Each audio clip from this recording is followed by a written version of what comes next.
आज का टॉपिक हम लोग जो शुरू करने जा रहे हैं बहुत महत्वपूर्ण है और इस टॉपिक को समझने से बहुत सारे कंसेप्ट क्लियर हो जाएंगे। लाल किताब में एक तरीका है किस्मत का ग्रह पता लगाने का। ये टॉपिक हम कर रहे हैं, अगर ये पकड़ना आपको आ गया तो पापा को हम कैसे बात बहुत कर लेंगे। राहत दे सकते हैं किसी भी व्यक्ति को। हम सभी अपने किस्मत के ग्रह को ढूंढते रहते हैं। वैदिक ज्योतिष को पढ़ने के बाद ही कई बार कंफ्यूजन रहता है, किस्मत का ग्रह समझ में नहीं आया। वहां पर हम नवम भाव के स्वामी को भाग्य का स्वामी बोलते हैं, पर उसके अनुसार हमारा लक फैक्टर कई बार काम नहीं कर रहा। जिन लोगों ने वैदिक पढ़ा है उनके लिए तो आज का टॉपिक बहुत ही शानदार होने वाला है, क्योंकि बहुत सारे कंसेप्ट्स क्लियर होंगे। कुल मिलाकर के आज हम शुरू कर रहे हैं कि आपकी जन्म पत्रिका में 9 ग्रहों में से कौन सा ऐसा ग्रह है जो आपकी किस्मत का ग्रह होगा। किस्मत का जो ग्रह होगा वो हमें जीवन में धन देता है, नई अपॉर्चुनिटी देता है, और यदि कोई व्यक्ति उससे रिलेटेड व्यापार करता है, उससे रिलेटेड काम करता है, तो उसमें उसको बहुत लाभ होता है। दूसरी बात, अगर उस ग्रह को हम जितना शुद्ध और पवित्र बना करके रखेंगे, किस्मत के ग्रह के साथ किसी प्रकार का कोई खिलवाड़ नहीं करेंगे, हर प्रकार की सेफ्टी और प्रिकॉशंस लेकर के चलेंगे, तो लाइफ में हमें स्मूथनेस हर कार्य में मिले। तो ये है लाल किताब में किस्मत के ग्रह का कंसेप्ट। कभी कभी हमारे जीवन में खराब दशाएं, खराब गोचर बड़े परेशान पैदा कर देते हैं, और जिन लोगों की कुंडली में किस्मत का ग्रह अच्छा होता है, या वो लोग अपने किस्मत के ग्रह के अनुसार अपने जीवन में जीवनचर्या को जीते हैं, बुरा समय भी उनका बहुत आसानी से निकल जाता है। ये कंसेप्ट है। अब ज्यादा समय ना लगाते हुए हम इसको स्टेप वाइज समझेंगे।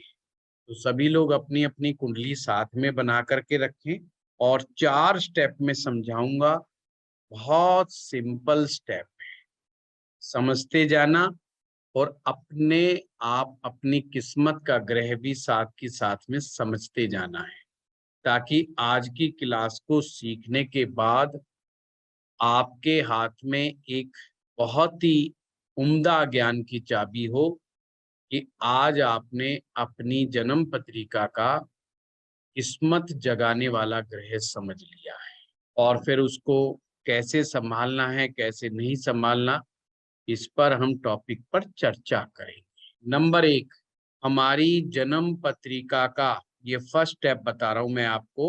हमारी जन्म पत्रिका का में जो पहला, चौथा, सातवां और 10वां भाव, यानी कि केंद्र स्थान जो होता है, लाल किताब उसको बंद मुट्ठी के भाव कहती है। यानी उसे बंद मुट्ठी बोला गया, भाव तो नहीं, भाव मैं बोल रहा हूं, उसे बंद मुट्ठी बोला गया है। 1, 4, 7, 10। यदि, अब नोट करते जाना, पहला स्टेप, फर्स्ट हाउस में किसी का सूर्य बैठा हो, या फोर्थ हाउस में जुपिटर बैठा हो, सेवंथ हाउस में शनि बैठा हो, 10th हाउस में मंगल बैठा हो, ये फिक्स्ड है। ऐसा नहीं कहा कि भाई सूर्य दसम में बैठ जाएगा तो अच्छा हो जाएगा, नहीं। इसके अनुसार जिसका सूर्य पहले में बैठा हुआ है उसको हमने किस्मत का ग्रह मानना है। शनि सप्तम में बैठा है तो शनि को किस्मत का ग्रह मानना है। आगे भी स्टेप के बाद हम लास्ट में कैलकुलेट करेंगे कि निकल के क्या आया, इसके स्टेप्स हैं, उनको भी फॉलो करना है। नियम अब आपको बात समझते ही समझ में आ गई होगी कि जो ग्रह उच्च का है केंद्र में, जैसे शनि तुला राशि में उच्च के हो जाते हैं, तो काल पुरुष की कुंडली लेते हैं हम लाल किताब में, तो शनि को हमने सप्तम में उच्च का।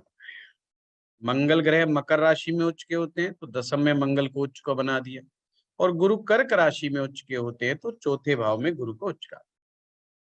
अगर किसी के फर्स्ट स्टेप पर ये इन 4 ग्रह में से कोई ग्रह मिलता है तो वो फर्स्ट स्टेप का किस्मत का ग्रह कहलाएगा।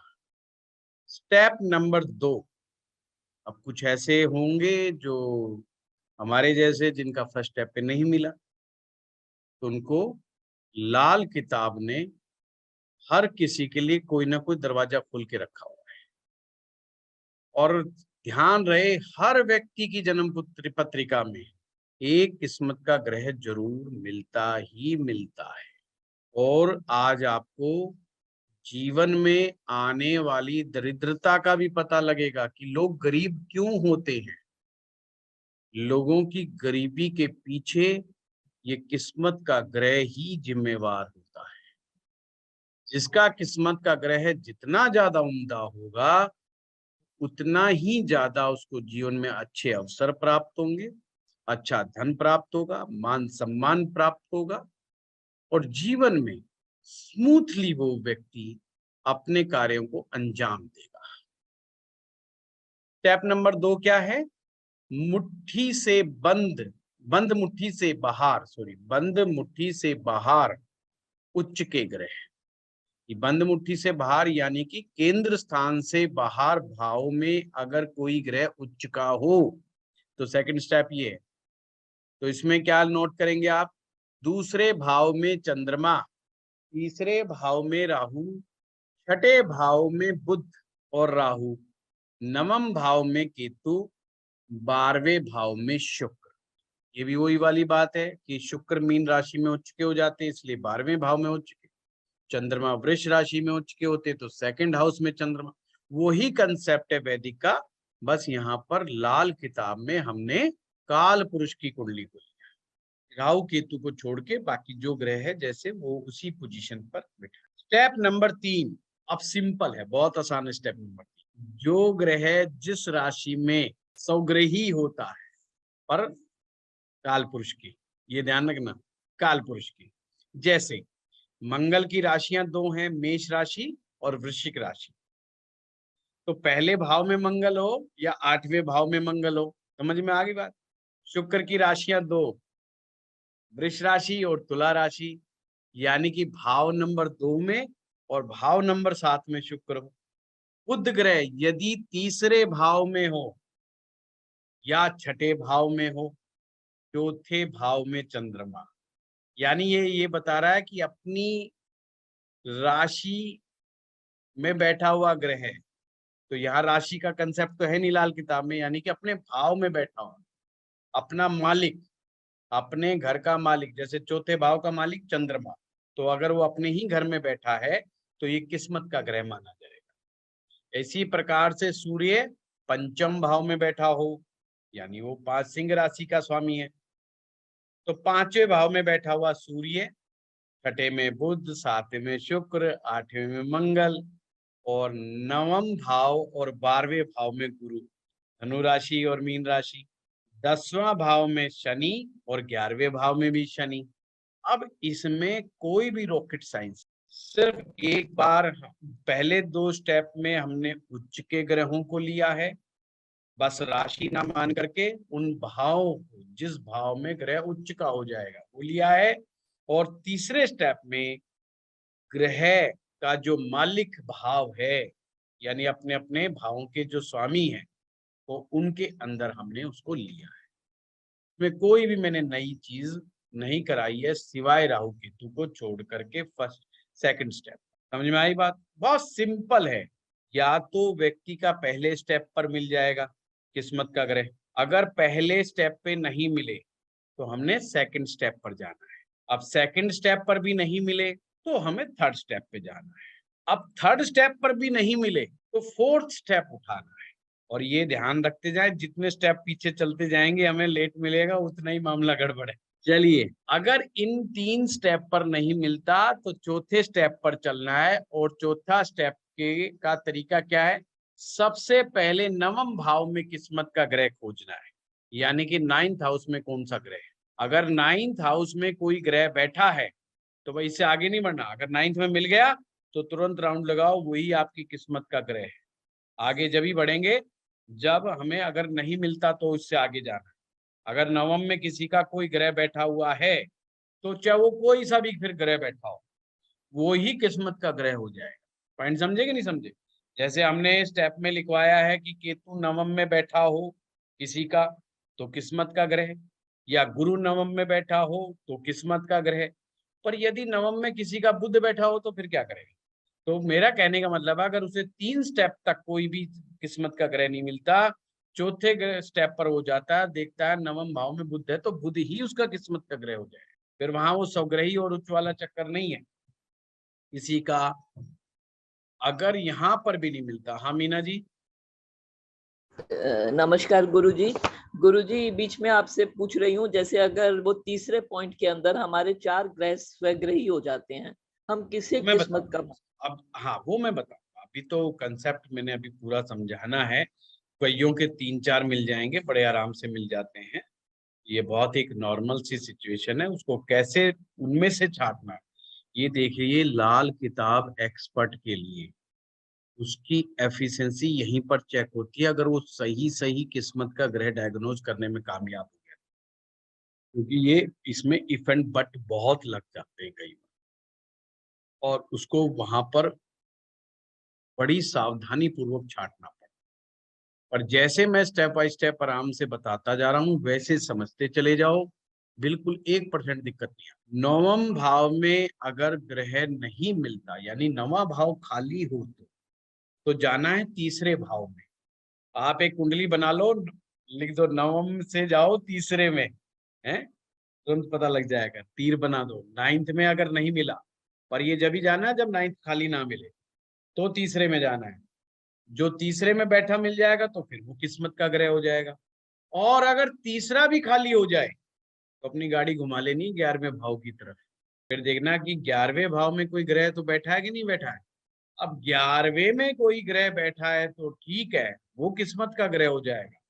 नहीं बैठा है तो 5वें में ले आओ।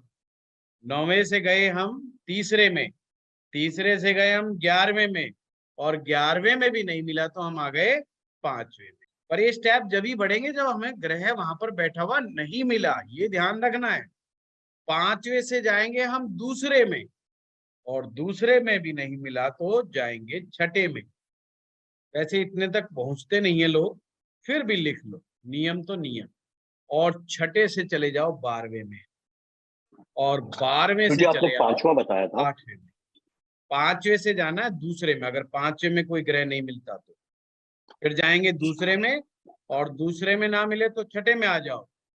छठे में ना मिले तो 12वें में चले जाओ, और 12वें में ना मिले तो लास्ट में 8वें में आ जाओ। इसका मतलब क्या हुआ? हम सभी लोगों को भगवान ने एक किस्मत का ग्रह साथ में दे करके भेजा है। गरीब से गरीब आदमी अगर अपने किस्मत के ग्रह को पहचानने में कामयाब हो जाए और उस ग्रह के अनुसार अपना जीवन बना ले, तो वो कितनी भी गरीबी में क्यों ना हो, वो अपने आप उस गरीबी से बाहर आ जाएगा। अब इसमें क्या होता है कि कुछ लोगों के जो किस्मत के ग्रह होते हैं वो काफी बली होते हैं, बलवान होते हैं, शक्तिशाली प्लेसमेंट हो जाती है, तो उनको कुदरती ऐसे सीन, ऐसे चीजें मिलती रहती है जीवन में, ऐसे लोग मिलते रहते हैं, उनका जीवन भी वैसा ही बन जाता है, और वो अपने आप ही राइज करते चले जाते हैं। और पर जिन लोगों के साथ अटकाव की स्थिति होती है उनको अपने किस्मत का ग्रह ढूंढना पड़ता है, और अपने किस्मत के ग्रह की पालना करनी पड़ती है, उनका लालन पालन करना पड़ता है। लालन पालन का मतलब है उस ग्रह के खिलाफ हमने कोई काम नहीं करना। ये चीज समझ में आ गई हमारे? ये 4 स्टेप हैं, 4 सिंपल स्टेप हैं। जैसे मैं एक एग्जांपल देता हूं, मान लीजिए किसी व्यक्ति का किस्मत का ग्रह गुरु ग्रह निकल के आता है, मैक्सिमम चांस है गुरु ग्रह निकल आता है। अगर किस्मत का ग्रह गुरु निकल करके आता है तो उसको तुरंत सावधान हो जाना चाहिए, और उसे अपने जीवन को गुरु के समान बनाने का प्रयास करना। यानी कि गुरु को जो चीजें पसंद नहीं है लाइफ में, वो चीजें भूल करके भी जीवन में नहीं करनी चाहिए।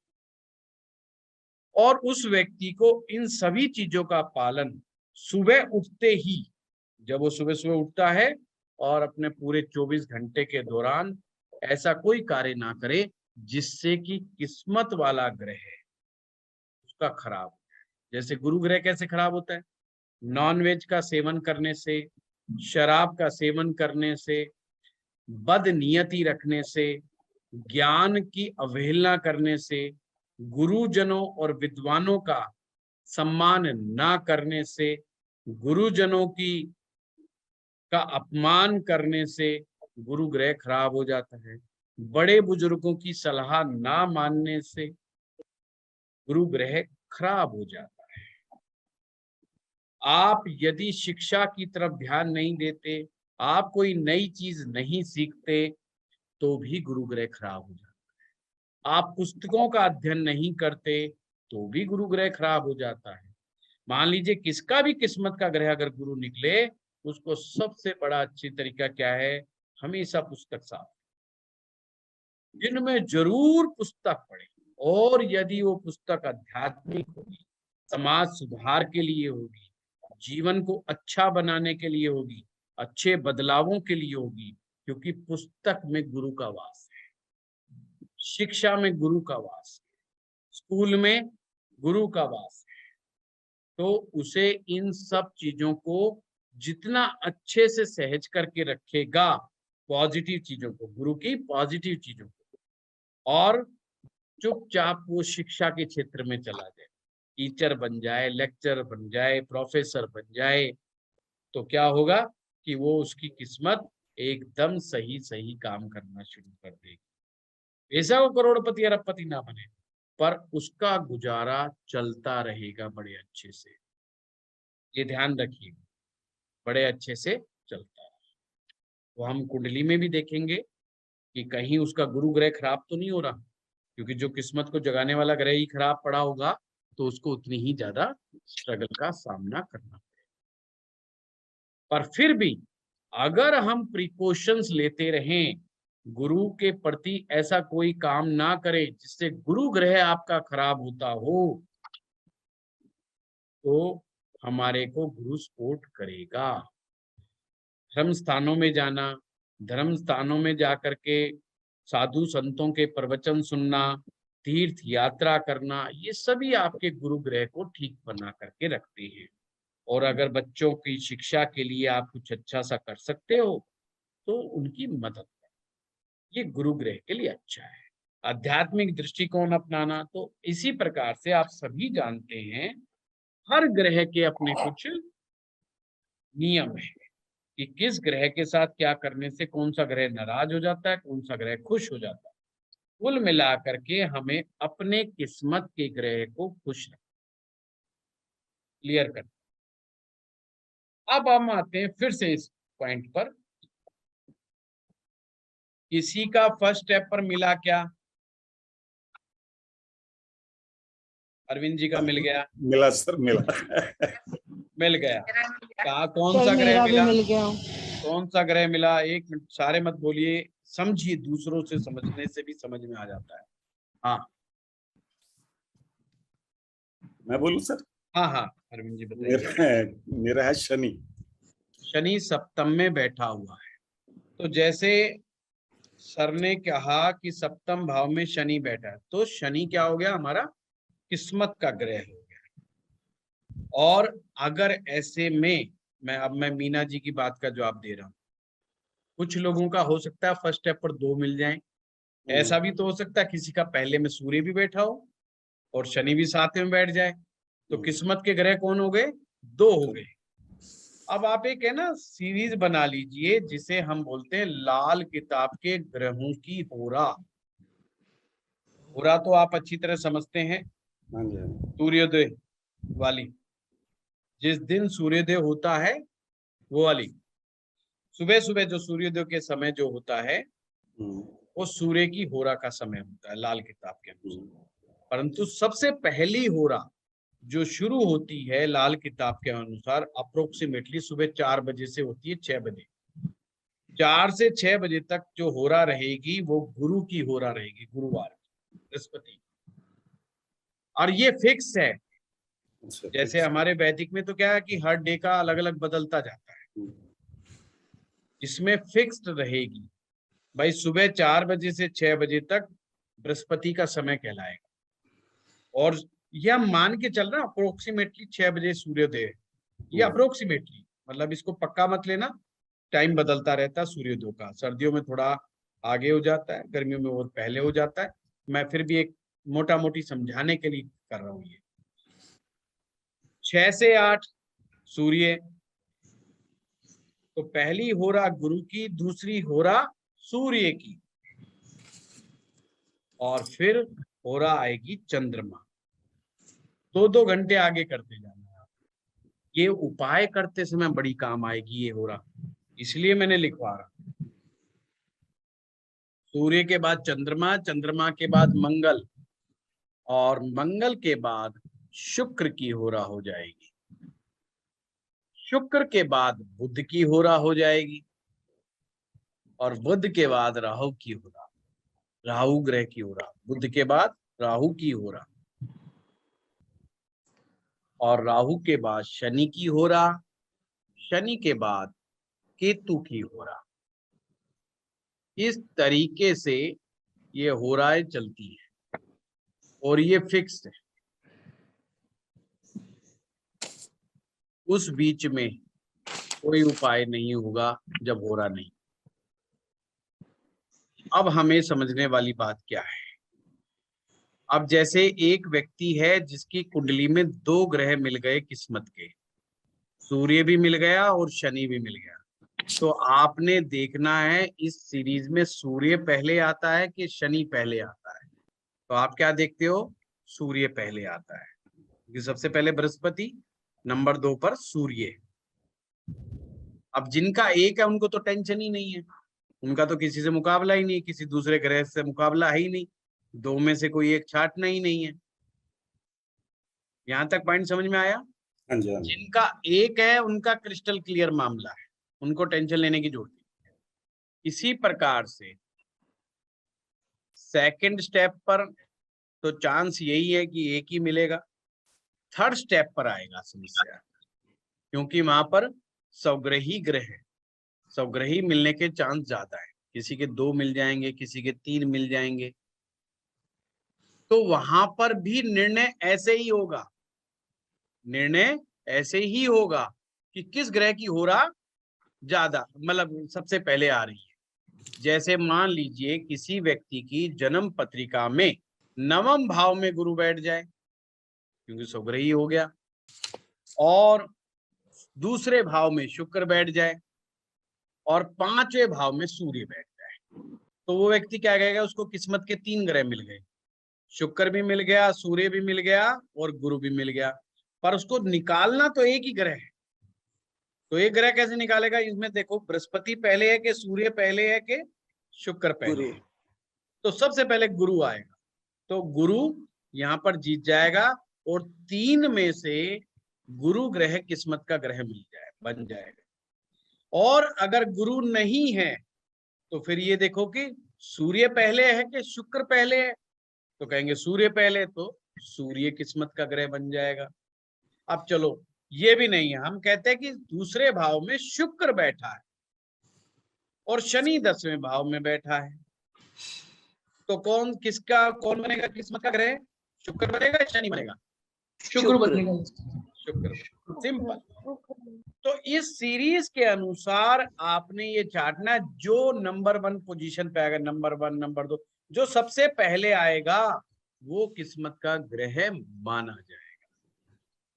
यहां तक का स्टेप वो है जो पुस्तक में लिखवाया गया है, पुस्तकों में लिखा गया है, परंतु कंफ्यूजन ज्यादा है। मैं आपको सच बताऊं, इसमें कई तरह की तकलीफें हैं।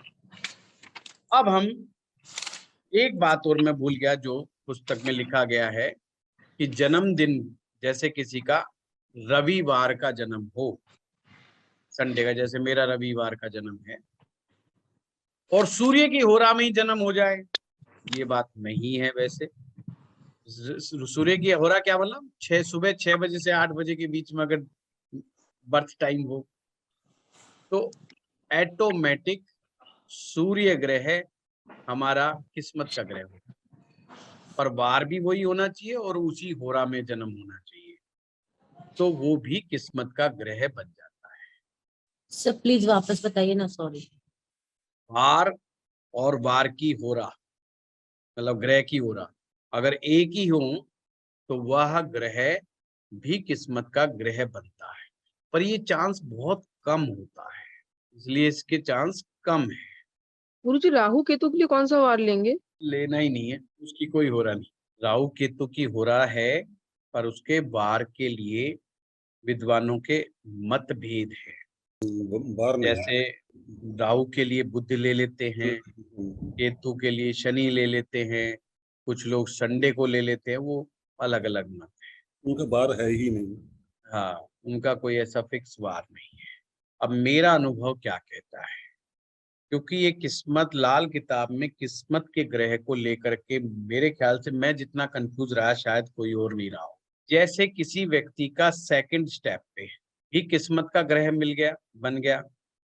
जैसे सेकंड स्टेप पे अगर किसी का राहु तीसरे घर में हो तो किस्मत का ग्रह बन जाएगा। और थर्ड स्टेप पर जाते हैं, नियम तो है कि थर्ड पे जाना ही नहीं है, पर किस्मत के ग्रह की कुछ पहचान भी बताई गई है। जो किस्मत का ग्रह जब स्ट्रॉन्ग होता है तो अपने अच्छे इवेंट्स को दिखाता है, अच्छे इवेंट्स को दिखाता है लाइफ के अंदर।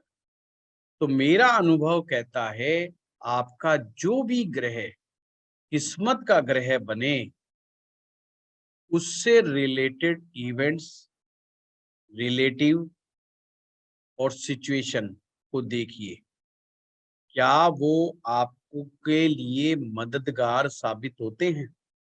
ये लक्षण मिलाना बहुत जरूरी है।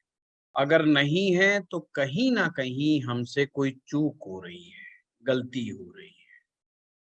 फिर मेरा ये मानना है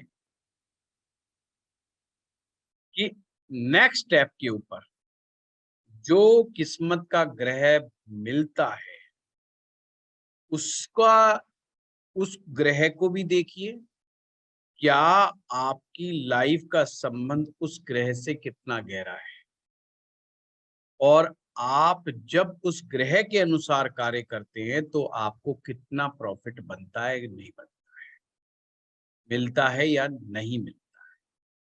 जैसे मैं अपना ही एग्जाम्पल बता रहा हूं कि मेरा किस्मत का ग्रह सेकंड स्टेप पर राहु है, और जब हम थर्ड स्टेप पर जाते हैं तो गुरु है। अब गुरु की क्या निशानियां होनी चाहिए, पहली बात हम उस पर भी गौर करेंगे, क्योंकि अगर किस्मत का ग्रह आपके लिए वर्क करेगा तो अपने सिम्टम्स जरूर देगा। तो गुरु की क्या आदत, क्या नियम है गुरु का, 16 साल पूरे होते ही, क्योंकि 16वां साल गुरु का साल, 16वें साल के बाद से ही उसके अंदर शिक्षा को लेकर के, अध्यात्म को लेकर के वैचारिक क्रांति होती है। कुल मिलाकर के गुरु की कारक चीजों का प्रभाव अगर उसके जीवन में बढ़ रहा है तो मेरा अपना मानना है कि उसे उस ग्रह को बड़ा संभाल के रखना चाहिए। बेशक लाल किताब में ऐसा नहीं लिखा, पर मैं अपना एक्स्ट्रा एड ऑन कर रहा हूं। ये नहीं कि भाई अगर मेरा राहु है तो मैं सिर्फ राहु को ही किस्मत जगाने वाला ग्रह मानूं और मैं गुरु ग्रह की परवाह ना करूं। मेरे कहने का मतलब है मेरी लाइफ में गुरु ग्रह का सबसे ज्यादा इफेक्ट देखने को, जैसे किसी भी प्रकार के खान पीन से रिलेटेड मुझ में कभी भी कोई गलत आदत नहीं डेवलप हुई। ऐसा नहीं कि कोई आदत डेवलप हुई और मैंने छोड़ी, आदत ही नहीं डेवलप हुई किसी भी प्रकार की। 17 साल की आयु में मात्र मुझे जो है गुरु दीक्षा मिल गई। तो और आध्यात्मिक पुस्तकें पढ़ने का समय भी जब से ही मेरा आरंभ, और उसके बाद ही अध्यात्म के मार्ग के ऊपर काफी कुछ मुझे अर्न किया मैंने।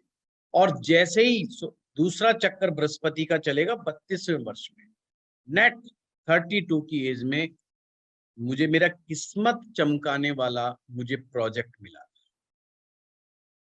कहने का मतलब उसी उम्र के बाद बहुत कुछ गेन करने को मिला, मैटेरियलिस्टिक चीजों में भी, मान सम्मान के रूप में भी। तो गुरु ग्रह ने बहुत सपोर्ट किया मुझे। और जैसा कि आप सभी लोग जानते हैं, मैं शिक्षा से जुड़ा रहा हूँ, पढ़ाने में बहुत बिलीव करता हूँ, इतने लंबे समय तक मैं पढ़ा रहा हूँ, तो ये सब गुरु का ही करा और यही किस्मत को जगाने का काम कर रहा है। किस्मत को जगाने का मतलब मैं फिर से यही बात कहूंगा, करोड़ों अरबोपति का मतलब नहीं होता। इसका सिंपल मीनिंग है कि आपको कभी भी किसी दूसरे के सामने हाथ फैलाने की जरूरत नहीं पड़ेगी। आपको भगवान इतना देता ही रहेगा, उस किस्मत के ग्रह का साथ पकड़ के चलोगे तो आप हर मुसीबत से पार पाते चलेंगे। राहु ग्रह को अगर मैं देखूं तो 42 साल की एज, नेट जो है, कोरोना काल आया और हम ऑनलाइन आ गए। इसको आप एक इवेंट, बड़ा इवेंट मान सकते हो कि आज आप लोग इतने दूर दूर अलग अलग स्थानों पर बैठे हुए हो और हम लोग आमने सामने पढ़ा रहे हैं। तो ये 42वें साल का इवेंट मान सकते हो, ये भी किस्मत जगाने वाला मान सकते हो। तो इस प्रकार से मेरा अपना मानना ये है कि इंटरनेट में गड़बड़ आ रही है क्या? मेरी आवाज आ रही है आप लोगों को? जी गुरु। इस तरह से मेरा ये मानना है, जो भी ग्रह किस्मत का निकले उसको खराब मत करना, उसकी चाहे 2 निकले चाहे 3 निकले, फॉलो बेशक एक को करो, और उनमें से भी उस ग्रह को सबसे ज्यादा फॉलो करो जिसके सिम्टम्स आपकी लाइफ में ज्यादा मिलते हैं। पर पॉजिटिव सिम्टम्स, नेगेटिव सिम्टम नहीं मिलाना, पॉजिटिव सिम्टम्स मिलाना है आपने। ये नहीं कि राहु के नेगेटिव सिम्टम मिलाने लग जाओ, वो नहीं करना आपने। इंटरनेट में लग रहा है गड़बड़ है, देखिए इसको करके कुछ। यहाँ लाइट लूट जल रही है, बीच बीच में वीडियो हैंग हो रहा है। हाँ मैं वही कर रहा हूँ, बीच बीच में हैंग हो रहा है। अभी जी इतना अच्छा टॉपिक चल रहा था तो किस्मत में व्यवधान आ रहा है लोगों के, ये कैसे होगा काम। इस प्रकार से आप लोग अपने किस्मत के ग्रह का सिलेक्शन बहुत अच्छे तरीके से कर सकते हो।